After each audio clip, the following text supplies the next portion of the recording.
Now is the time of year to get those solar panels installed. Today, we're here with Michigan Solar Solutions President Mark Haggerty. Thanks so much for joining us today. Yeah, thanks for having me. All right, so tell us about the tax credit people can get for installing solar panels. Well, the tax credit is a full 30% through the end of this year, and then it goes down to 26% through the end of next year. And that's for the full cost of the system install, including labor and parts, and it's a credit, not a deduction. So this doesn't last for a very long period of time, does it?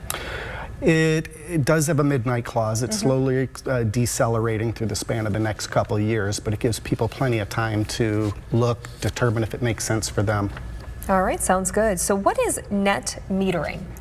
Net metering is the ability to have the panels produce as much power as they can, and the excess that you cannot consume at the time of generation goes onto the grid, and it gives you full retail credit. It's not like the utility company buying the power from you. They're giving you credits. You give them 100 kilowatt hours, they give you 100 kilowatt hour credit, which is good because if electricity goes up in the future and you have this big credit bank, suddenly your purchasing power is decreased from it. So at my home, I have to generate about 1,600 kilowatt hours of credit through the span of the spring, summer, and fall to be able to make it through the overcast, shorter days of winter.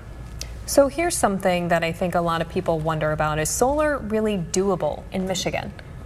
Yeah, it absolutely is. Our cold climate, as you see, it's getting colder outside, and electronics all work better when it's cold than when it's hot. In fact, the output of the panels increases about 0.45% for every degree C the temperature goes down. So when we have those days in the winter when it's 10 degrees below zero, one reason it's 10 degrees below zero, there are no clouds or no haze in the atmosphere. It's just crystal clear.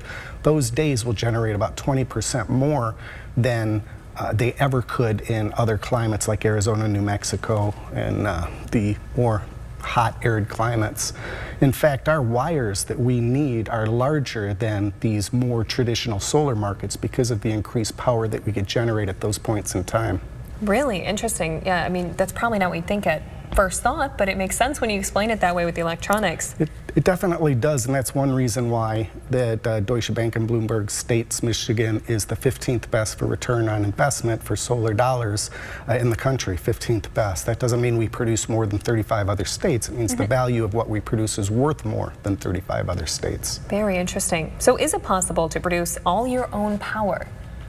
Yes. In fact, just west of here in Riverdale, just west of Alma, we have a net zero office building. We produce enough power that we not only run it, we also cool it and heat it in the wintertime with these credits that we generate.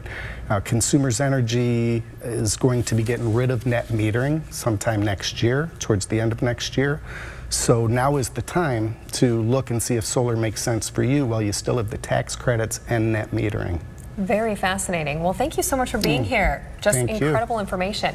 And if you'd like to learn more about today's topic, head on over to the Hot Links section on WNEM.com.